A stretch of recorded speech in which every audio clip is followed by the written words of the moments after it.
A'udzubillahi minasyaitonirrajim. Bismillahirrahmanirrahim. Pertanyaan, Syekh Effendi, saat kita menyaksikan keindahan terbitnya matahari dan langit tanpa batas yang penuh dengan bintang, kita merasa dan mengetahui dengannya akan keberadaan Sang Pencipta dan bahwa Ia adalah Maha Kuasa. Tapi terkadang dalam hidup seseorang terjadi peristiwa yang menyedihkan dan mengerikan. Ketika orang yang kita cintai wafat, orang tua kita, saudara kita, teman-teman kita, saat tragedi mendatangi kehidupan kita, bagaimanakah kita mampu menjaga iman kita akan rahmat Tuhan? Bagaimanakah kita dapat merasakan bahwa Dia peduli akan apa yang terjadi pada setiap orang dari kita? Lalu malah Syekh Muhammad Nazim Karusruh menjawab, kini tamu terhormat kita telah menanyakan suatu pertanyaan yang amat penting, yang pasti ditanyakan oleh setiap orang di dunia ini dalam hatinya masing-masing. Kedua matanya telah terbuka akan keagungan tanpa batas dari Sang Pencipta, melalui keajaiban dan keindahan yang telah Ia yang Maha Kuasa ciptakan untuk hal itu. Karena itulah Ia memuji Sang Pencipta dan berkata bahwa tanda-tanda yang menakjubkan dalam alam semesta ini dan kesempurnaan serta keharmonisan dari pergerakan rumit benda-benda langit serta keseimbangan alam dan lain-lain akan menyebabkan seseorang tersadar akan kebesaran Sang Pencipta, Sang Pemelihara, dan Sang Pemandu dari semua ciptaan. Tamu kita tersebut telah menyadari, sebagaimana semua orang yang beriman, bahwa rahmat tanpa akhir dari Tuhan meliputi seluruh alam semesta. Karena tanpanya, baik diri kita maupun makhluk lain tak akan mampu wujud dan mendapatkan bagian rezekinya. Ia telah melihat bahwa diri kita tengah berenang dalam samudra-samudra rahmat Allah Subhanahu wa Ta'ala. Tapi ia bertanya, sebagaimana juga dilakukan begitu banyak orang, bagaimanakah kita bisa mendamaikan keimanan kita akan rahmat Allah Subhanahu wa Ta'ala ini dengan kepahitan dan kengerian yang kita rasakan saat kematian orang-orang tercinta atau saat terjadinya peristiwa-peristiwa yang nampak kejam dan mengerikan di dunia ini? Ia tengah bertanya, bagaimanakah kita mampu menangani keraguan yang merasuki pikiran kita berkaitan dengan rahmat tadi? Bagaimanakah kita menangani suara yang berkata pada diri kita, jika Allah Subhanahu wa Ta'ala begitu penyayang, bagaimana mungkin Ia mengizinkan peristiwa-peristiwa seperti itu terjadi? Kemarin kita berbicara tentang penciptaan Adam alaihissalam, dan kita berkata bahwa menurut tradisi, keturunan Adam alaihissalam telah dikaruniai kedudukan paling terhormat di antara seluruh makhluk di dunia ini. Suatu kedudukan sebagai wakil-wakil atau khalifah dari pencipta mereka. Setiap makhluk boleh untuk meminta memiliki posisi yang demikian tinggi itu. Tapi Allah Subhanahu wa Ta'ala mengingatkan mereka semua dengan bertanya, siapa di antara kalian yang siap untuk membayar harganya dan memikul beban dari kedudukan yang paling terhormat itu? Siapa yang mampu memikul kedudukan terberat itu di atas bahunya? Ya, kepada seluruh ciptaan dipertunjukkan pada mereka sifat dan karakteristik kedudukan terhormat itu, beserta tanggung jawab yang menyertainya. Sebagaimana Allah Subhanahu wa Ta'ala menyatakan dalam Al-Quran Suci, sesungguhnya telah kami tawarkan amanah itu kepada langit, bumi, dan gunung-gunung, dan mereka semua menolak untuk menerimanya, dan mereka takut untuk mengkhianatinya. Tapi manusia, ia mengambilnya untuk dirinya sendiri dan memikulnya. Sungguh ia amat zalim dan amat bodoh. Al-Quran Suci 33:272 dalam kurung. Dan ia membukakan bagi seluruh ciptaan apa yang termaktub dalam amanah itu. Sehingga tak ada satu ciptaan pun yang akan berkelit bahwa ia telah dibebani suatu beban di luar dari apa yang ia sendiri telah terima. Sebagai hasilnya, ketika mereka dihadapkan pada pilihan itu, seluruh ciptaan menolak untuk mengambilnya bagi diri mereka sendiri, dengan mengatakan bahwa mereka tak dapat mempercayai diri mereka sendiri dengan suatu tugas yang memiliki kondisi dan persyaratan seperti itu atau amanah.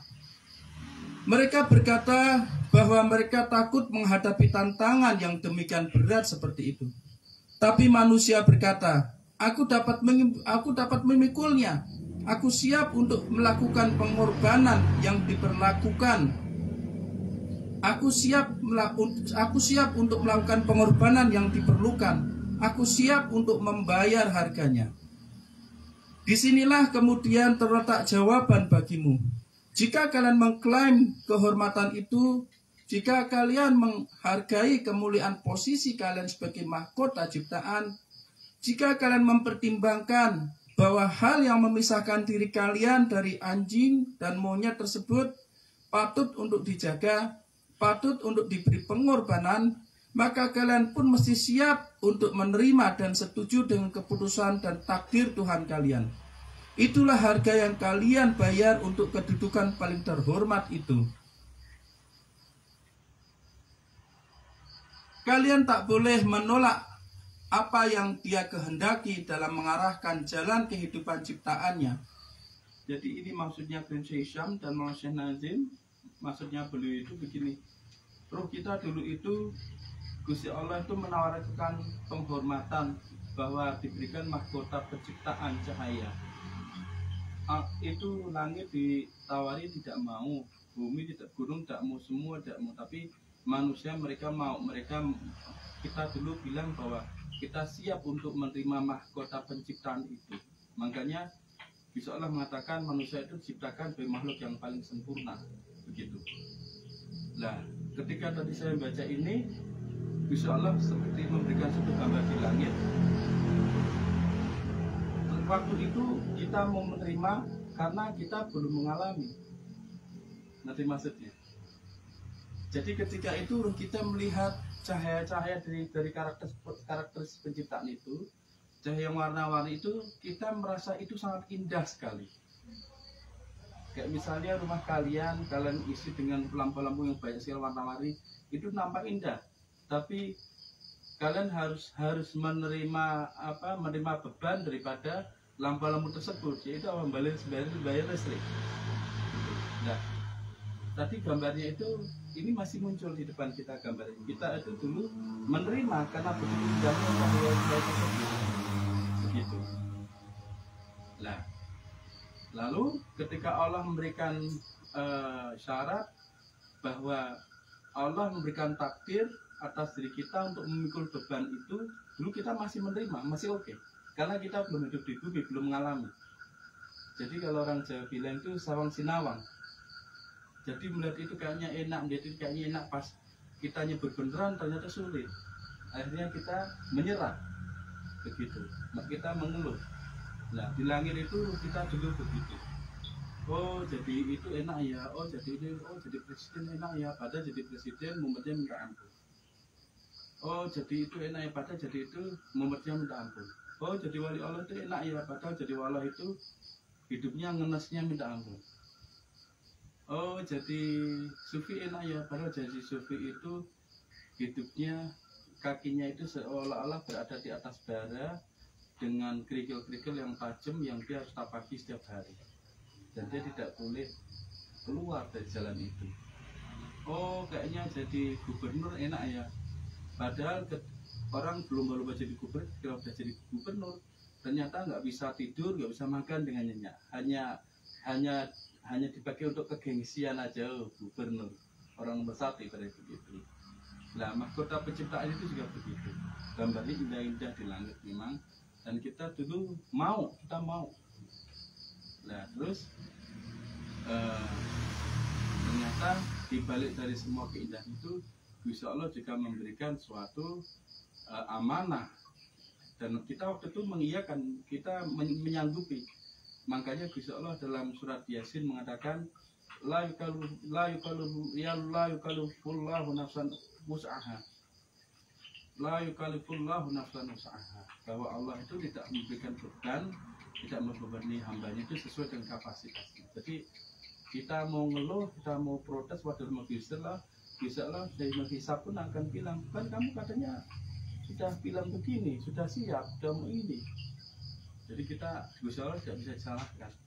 Itulah kenapa kok Gusti Allah itu tidak pernah berbuat zalim begitu. Walaupun kayaknya kejadian-kejadian dalam perjalanan hidup itu mengenaskan atau menyedihkan misalnya. Tapi ternyata itulah harga yang harus kita bayar karena kita mau menerima mahkota itu. Dan Gusti Allah sudah memberitahu waktu itu. Tapi kita mengiyakan karena kita belum mengalaminya, belum mengalami hidup di dunia. Seandainya dulu kita tidak mau menerima mahkota itu, kita hidup di dunia ini tidak jadi manusia. Bisa saja kita jadi tikus, bisa saja kita diciptakan sebagai kambing, bisa saja kita diciptakan jadi ulat atau jadi pohon, begitu. Jadi seperti itu. Kalian tak boleh menolak apa yang Dia kehendaki dalam mengarahkan jalan kehidupan ciptaannya. Dia melakukan apapun yang Ia kehendaki. Dan kewajiban diri kita adalah untuk bersabar dalam perkara-perkara yang berada di luar jangkauan pengaruh kita. Demi kecintaan dari Tuhan kita, karena Dia telah berikan cintanya pada keturunan Adam di atas semua makhluk lainnya. Jadi Gusti Allah itu mencintai, tadinya itu mencintai mahkota tersebut, ciptaan tersebut. Barusan muncul gambarnya itu mahkota itu turun dari Nabi ternyata. Maka Gusti Allah mengatakan dalam Al-Quran, wa'alamu ala fikum rasul, Rasul ada dalam dunia. Itu mahkota itu dulu kalian. Karena dulu kita menolak, mungkin kita sekarang tidak jadi manusia, mungkin bisa jadi hewan, jadi tumbuhan atau apa begitu. Walaupun kita menerima mahkota pun kita masih punya ego yang seperti hewan, dan kita masih perbuatan kita masih seperti hewan tersebut. Lihatlah Tuhan kita meminta Nabi Ibrahim alaihissalam untuk menyembelih putranya Ismail alaihissalam demi cinta Tuhannya. Dalam cerita ini terdapat suatu pelajaran bagi diri kita semua. Ia memerintahkan Ibrahim alaihissalam, sembelihlah anakmu demi diriku. Harga dari cintaku jauh lebih tinggi daripada pengorbanan dari cinta yang kau lakukan pada putra kesayanganmu itu. Berikan cinta itu yang kini kau berikan pada anakmu, padaku pula. Berikan cinta itu yang kini kau berikan bagi anakmu kepadaku pula. Dengan menyembelihnya, berikan cinta itu kepadaku. Makanya ini hanya di Thariqah Naqsyabandi, Hakani Rabbani Naqsyabandi Najma ini tok setahu aku.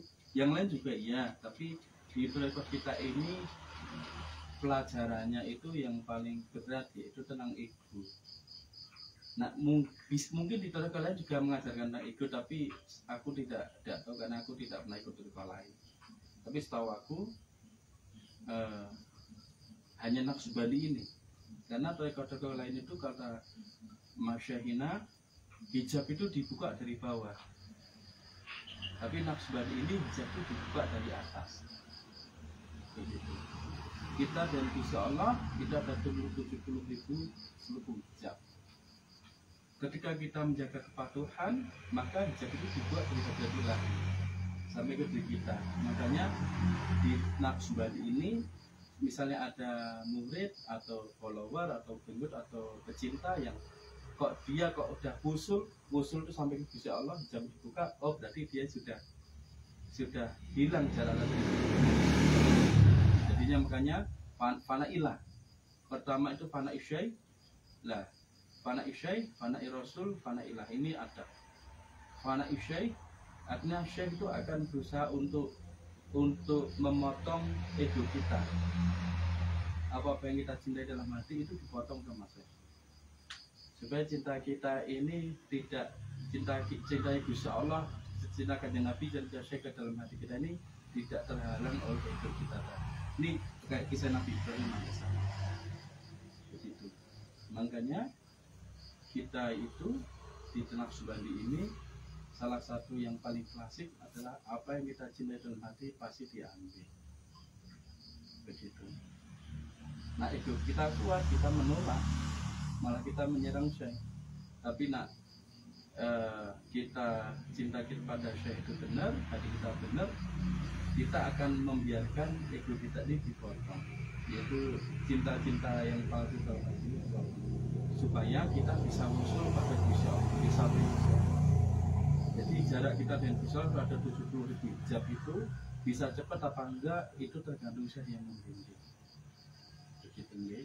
Nah Syekhnya itu misalnya kok makomnya tinggi, Syekh akan memberikan treatment yang lebih cepat untuk supaya cepat sampai. Tapi memang harganya juga mahal. Gitu tapi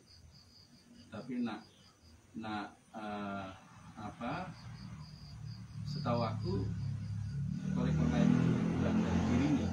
Misalnya Mas Putra tak kasih amalan di jam tadi dilakukan 40 hari di badan Mas Putra dijamin juga dari diri Mas Putra. Misalnya pertama Mas Putra bisa berjin, terus bikin lagi misalnya kan diri kita kan ada 7 titik latoif.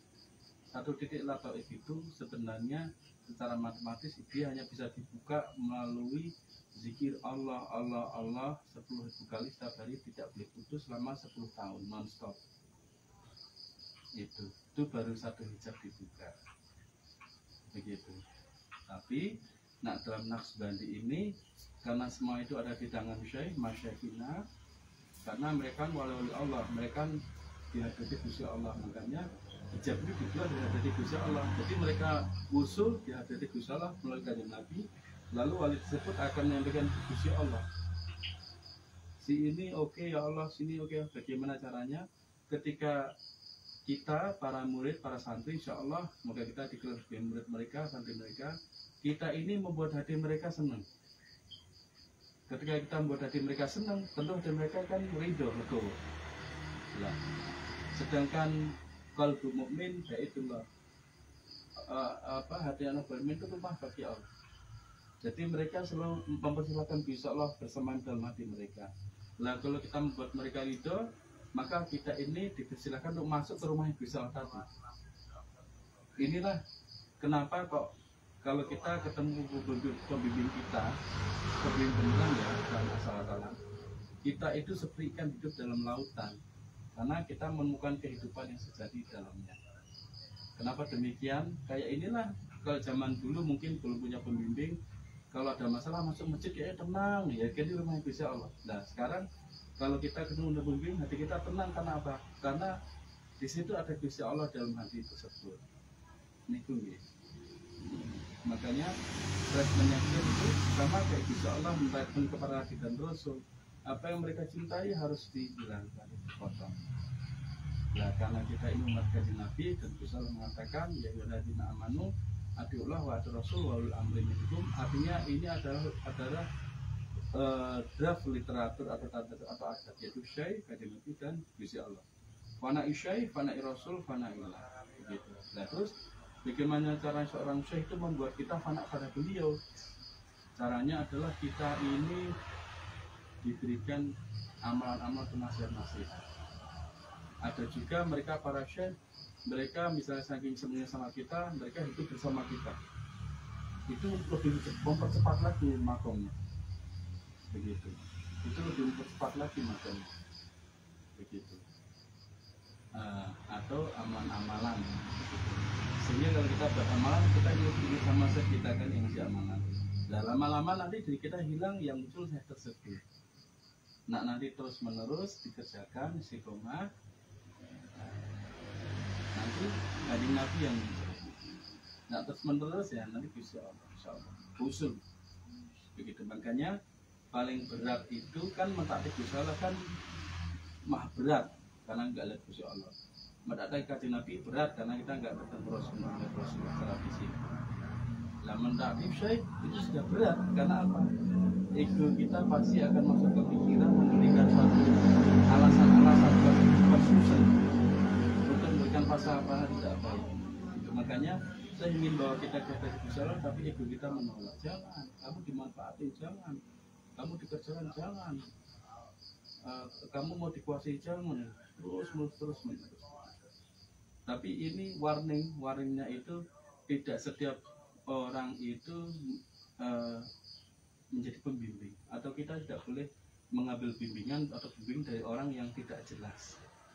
Karena jika kita asal-asalan mengambil bimbingan, misalnya orang pintar ngaji tak jadikan pembimbing, itu tidak ada jaminan. Kata Grense tidak ada jaminan. Jadi harus jaminnya jelas. Ini dia seorang syekh, dia dapat otoritas enggak? Ini harus jelas. Gurunya ini siapa? Gurunya itu harus dia sampaikan jenazah sampai ke Allah. Terus Grand Syekh mengatakan, jadi kalau seseorang itu zikir la ilaha illallah ribuan kali jika tanpa pembimbing, maka zikirnya itu tidak lebih tinggi dari kepalanya sendiri. Artinya apa? Tidak sampai ke langit atau ke kursi Allah. Jadi di dunia ini, alhamdulillah, mumpung kita ini ada pembimbing, syekh kita Syekh Abdul Tufail, dan syekh kita Syekh Muhammad Ihsan, dan sultan kita Syekh Muhammad Nadim, maka hukumnya wajib untuk mengikuti. Jadi di dalam ilmu syariah, fardu atau wajib mematuhi Allah, maka Allah mengatakan wa'ati Rasul, jadi wajib mematuhi Rasul. Lalu itu cukup kata kita lah belum, karena kamu harus memiliki suatu contoh yang nyata, yang bisa kamu sentuh, bisa kamu ajak bicara, dan sama seperti kamu. Sama ibaratnya makan nasi, sama makan nasi, minum air, bisa diajak bicara, makanya kan wa'ati Rasul. Makanya pernah tak ceritakan di Jakarta, iman kepada kita pada Rasul dan iman kita pada Syekh tidak bisa langsung. Nah, kita katakan alladzina amanu, siapa itu orang beriman, dirinya dia percaya pada Gusti Allah, makanya dia patuh. Lalu siapa? Iman kepada Kanjeng Nabi, makanya dia patuh. Lalu apa itu cukup? Kata Allah belum cukup, maka iman kepada orang diberikan wewenang otoritas atau syekh yang memimpin kita, baru itu cukup sempurna. Gitu. Jadi kalau dalam Islam, dalam ilmu fikih, perintah itu hukumnya wajib dikerjakan, maka Allah mengatakan alladzina amanu wa ati rasul minkum. Jadi kalau kalian ingin menjadi orang beriman, wajib juga harus patuh pada Allah, caranya mematuhi kanjeng Nabi, bagaimana supaya kita bisa patuh pada kanjeng Nabi, patuhi pembimbing kita. Ini mumpung kita masih hidup di dunia. Karena banyak orang di alam kubur itu nyesel walaupun itu ahli ibadah walaupun alim. Karena apa? Ternyata semua itu tidak bisa menyelamatkan dirinya dari kebanyakan Gusti Allah. Tapi nak kita punya pembimbing, satu wali Allah, satu lagi yang makomnya tinggi atau oleh Naqsbandi, satu saja sudah cukup untuk menyelamatkan. Begitu. Insya Allah disebut namanya saja dalam lain sudah cukup. Begitu. Ya kita Abdul Qadir Jailani juga di waktu itu. Waktu di masa Syekh Abdul Qadir Jailani ada santri orang baru, tapi cintanya pada Syekh itu beneran, walaupun anak baru. Tidak tahunya meninggal duluan. Pas ditanya marot buka sepatu kamu, Syekh Abdul Qadir Jailani. Ini kalau dalam syariat kan pasti kan sesat, ngawur. Lalu ditanya lagi, man kita buka apa kitabnya? Syekh Abdul Qadir Jailani. Lalu man nabiuka? Syekh Abdul Qadir Jailani. Man imamuka? Syekh Abdul Qadir Jailani. Sebelum malaikat kan nak bertanya marbuka ya insya Allah jawabannya. Nak man kita buka ya Al-Quran. Nak man nabiuka ya kanjeng Nabi. Imam muka lah itu nanti yang jadi imamnya siapa? Kalau kita banyak imam, nggak punya pembimbing, semua orang alim, kelihatannya alim kita ikuti semua, kita nggak bisa ngomong. Gitu. Apalagi orang hanya alim tapi tidak punya kekuatan spiritual, nggak bisa muncul di alam tersebut. Makanya malaikat itu ketika mau memecut orang tersebut, tiba-tiba Syekh Abdul Qadir Jailani datang, pecutnya ditarik. Kamu tidak tahu apa yang dia jawab. Si Abdul Qadir, kamu tidak kenal siapa si Abdul Qadir. Kamu tidak bertanya ke langit siapa si Abdul Qadir. Lalu malaikat itu lapor, ya Allah, hambamu ini salah menjawab semua pertanyaan ketika mau saya hukum. Pecet api saya ditangkap, dipegang oleh anak muda di belakang itu. Abdul Qadir. Kata Allah, biarkan, lepaskan dia. Sebenarnya itu kalau dalam tafsir ilmu tasawuf jawabannya benar semua. Karena yang dia tahu, dia mulai tobat, yang dia mulai belajar agama, yang dia tahu itu, yang mengenalkan dia itu adalah Abdul Qadir. Makanya seolah-olah jawaban dari tasawufnya gini, kamu nanya siapa Tuhanmu, tanyalah ke Abdul Qadir. Maksudnya begitu, biar dia jawab. Kamu mau nanya apa kitabku, tanyalah si Abdul Qadir, karena dia yang mengajarkan aku tentang bagaimana tata cara dalam agama. Nah terus, kamu nanya siapa Nabi itu, tanya si Abdul Qadir, karena dia bertemu dengan Rasulullah beneran. Aku belum pernah ketemu. Begitu. Imamku itu imamku si Abdul Qadir. Jadi itu jawabannya tidak ada yang salah sebenarnya. Tapi karena malaikat itu tidak diberikan ilmu hikmah, jadi dia tidak mengerti. Tapi wali Allah itu diberikan cahaya ilmu hikmah dalam hati mereka, sehingga mereka bisa mentafsirkan jawaban tersebut. Jawaban itu benar. Karena itu berada di alam spiritual. Nah di alam dunia fana dunia bisa saja ngaco, bisa jadi sih.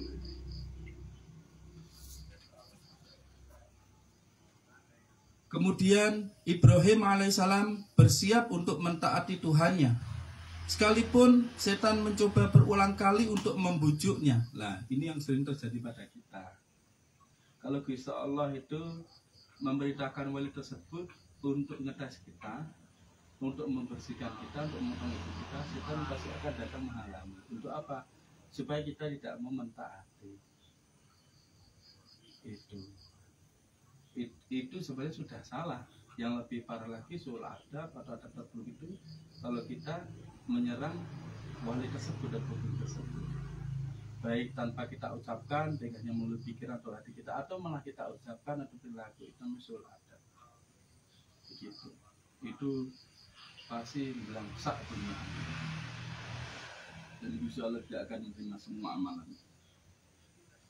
Makanya sering tak ceritakan ke jenengan maupun di Jakarta, adab dulu baru ilmu itu dikirim. Nah Abu Bakar ditanya, ya Abu Bakar, lebih utama manakah adab atau ilmu? Insya Allah kan mengatakan kutubul ilma darajat, orang berilmu itu derajatnya dinaikkan sama Gusti Allah. Betul.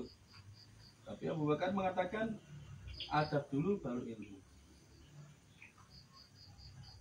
Terus perbedaannya apa tafsirnya? Kalau orang itu berilmu, Gusti Allah mengangkat derajatnya. Mengangkat derajatnya. Tapi kalau orang itu punya adab, dia sampai ke hadirat Gusti Allah. Ngerti maksudnya nggak Mas? Gambarnya begini. Misalnya ada seorang ustaz. Seorang ustaz, satu mas putra misalnya. Mas putra orang awam tentang agama. Ustaz itu pintar agama. Oke lah, bisa lah mengangkat derajat ustaz itu sehingga di masyarakat lain itu dipandang lebih ditinggikan. Karena orang tahunya itu orang berilmu. Tapi ketika dua-duanya sama-sama ingin ketemu dengan kekasih Gusti Allah, ustaz itu nggak bisa ketemu. Yang bisa nemuin mas putra. Jadi maksudnya, lalu baru ustaz itu bisa bertemu melalui mas putra. Ini namanya adab. Nanti maksudnya ini, itu berbeda.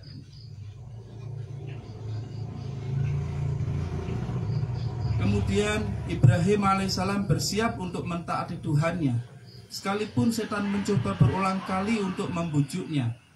Dengan membuktikan kesiapannya untuk melaksanakan perintah Tuhan, Ibrahim alaihissalam. Dengan membuktikan kesiapannya untuk melaksanakan perintah Tuhan, Ibrahim alaihissalam membuktikan keteguhannya atau istiqomahnya dalam mentaati perintah Allah Subhanahu wa Ta'ala. Tapi Tuhan tidak membutuhkan darah pengorbanan, melainkan menerima ketulusan yang dipersembahkan melalui kurban tersebut.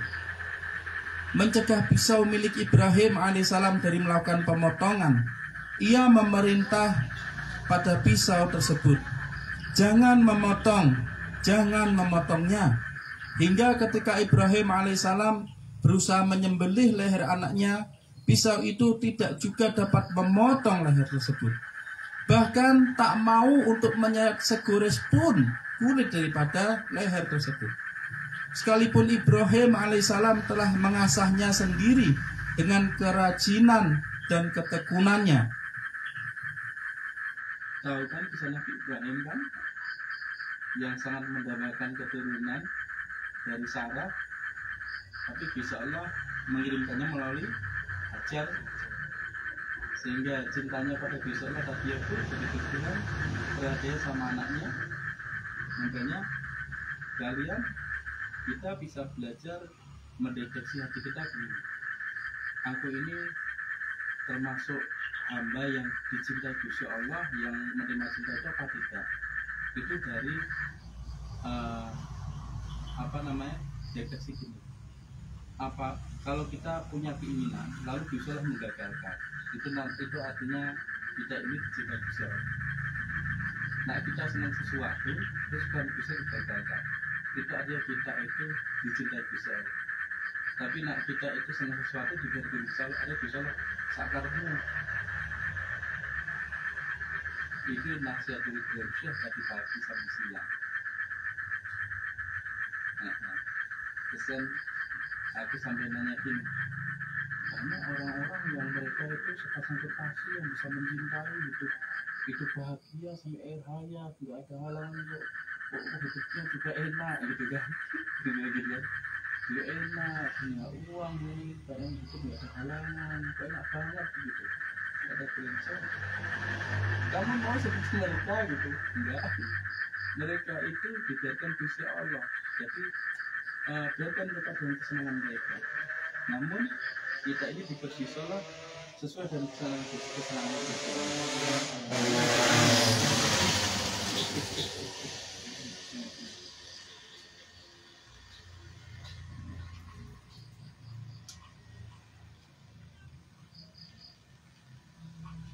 Berulang kali ia menggoreskan pisau itu atas leher halus putranya, tapi tanpa ada hasil.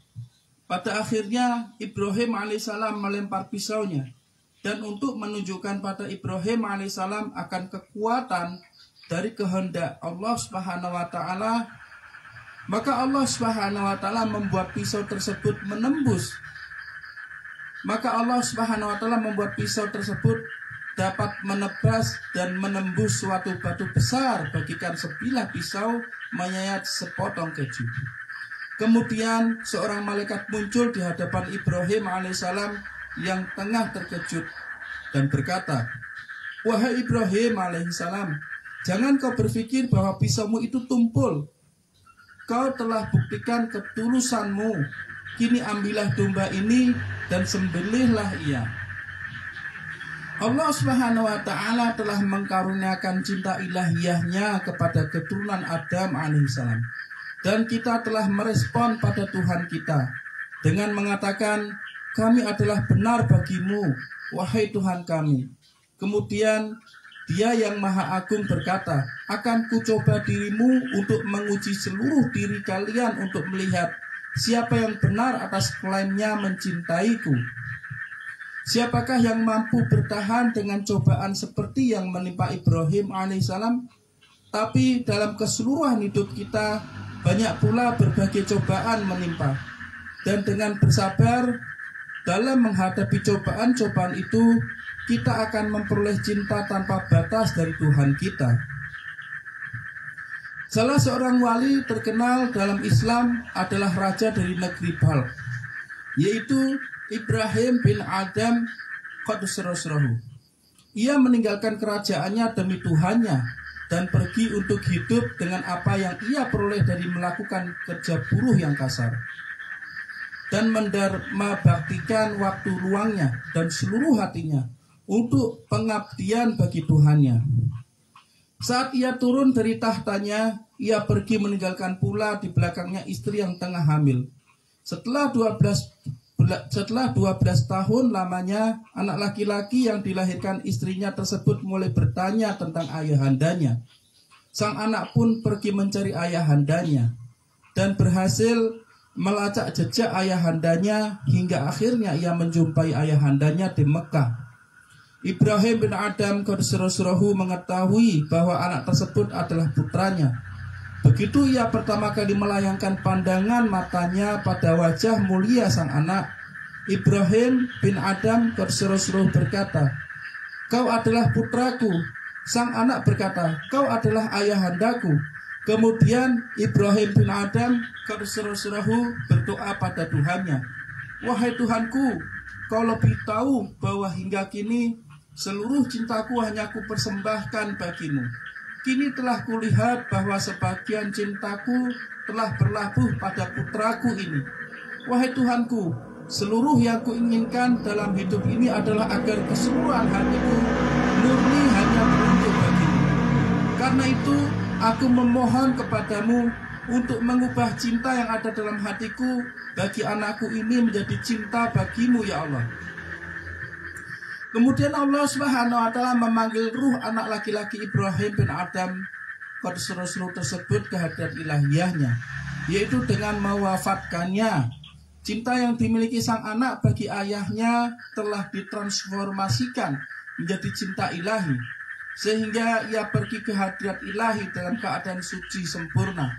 Dan cinta yang dimiliki Ibrahim bin Adam Qaddasallahu bagi putranya tersebut juga menembus relung cinta ilahiyah, bersatu dengan samudra-samudra cinta ilahiyah dalam kalbu kewaliannya. Allah Subhanahu wa Ta'ala adalah Al-Ghayur, atau Tuhan yang maha pencemburu. Dia menyuruh diri kita untuk menyatukan semua cinta yang kita rasakan ke dalam cinta ilahiyahnya, untuk mengambil cinta yang kita miliki dan rasakan bagi orang-orang tercinta kita dan mentransformasikannya, mengubahnya menjadi suatu cinta yang akan menembus relung cinta ilahi. Inilah makna dari ia yang menginginkan suatu qalbu suci atau qalbu salim dari hamba-hambanya. Karena semua yang kau cintai dalam diri kekasih-kekasihmu atau orang-orang yang kau cintai tak lain tak bukan adalah suatu tarikan dari seberkas cinta, seberkas sinar atribut-atribut Tuhanmu yang kau lihat dalam diri mereka, yang berkilau melalui keakraban di antara dirimu dan diri mereka, lalu menjangkau hatimu. Semua orang-orang yang kau cintai itu akan mati, dan begitu pula dirimu.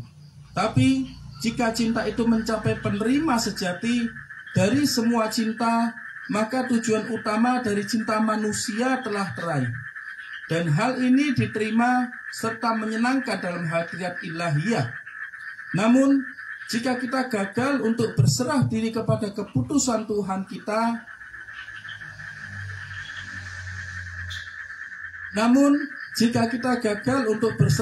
pada keputusan Tuhan kita akan kefanaan dari seluruh makhluk-makhluknya dan membencinya karena menaruh diri kita dalam suatu wujud sementara yang dipenuhi dengan bayangan-bayangan, keadaan dan perasaan yang berlalu, maka hidup ini pun akan menjadi suatu pil yang terlalu pahit untuk ditelan.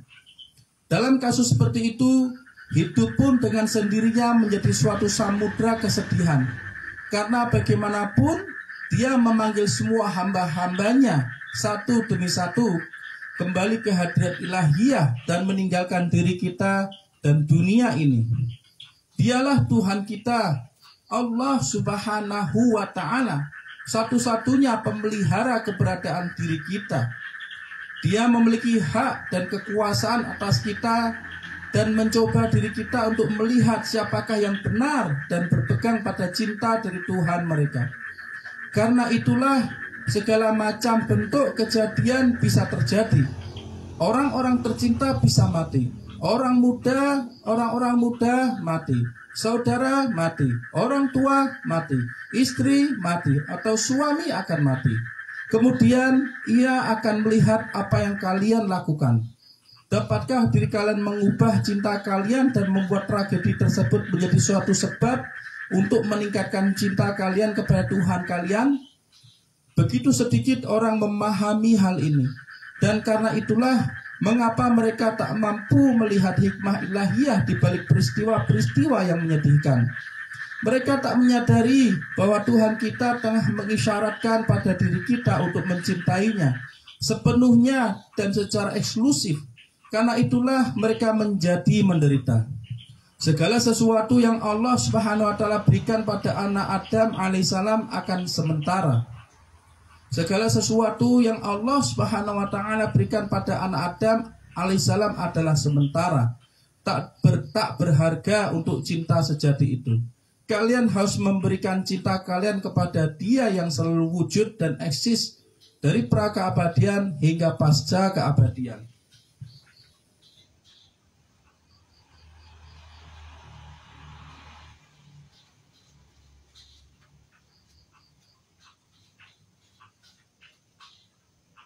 Maha suci Dia yang maha hidup, yang baginya tak ada kematian. Karena itu kalian mesti tersadar akan hakikat-hakikat ini. Dan jangan pernah berpikir bahwa kejadian-kejadian di sekitar kalian itu mewakili keputusan-keputusan dari Tuhan yang tak punya belas kasihan. Tidak. Karena dalam kejadian-kejadian yang nampak kejam tersebut terkandung kasih sayang tanpa batas. Bagaimana Tuhan kita akan membalas kebaikan bagi diri kita sesuai dengan kerasnya cobaan yang kita alami. Balasannya adalah lebih banyak dan lebih banyak lagi cintanya. Kapanpun kejadian-kejadian yang menyedihkan dan tak disukai itu menimpa dirimu, Tuhanmu menjadikannya sebagai sarana bagimu untuk mendekat padanya, agar ia menumpahkan samudra-samudra cintanya yang tanpa akhir bagi hamba-hamba terkasihnya. Ini adalah suatu titik yang paling penting dan yang paling berat. Kita harus memahami hikmah-hikmah ini dan maknanya. Tapi pemahaman akan hikmah ini akan tetap menghindari diri kita selama masih saja berpikir bahwa ini semua hanyalah sekedar kata-kata.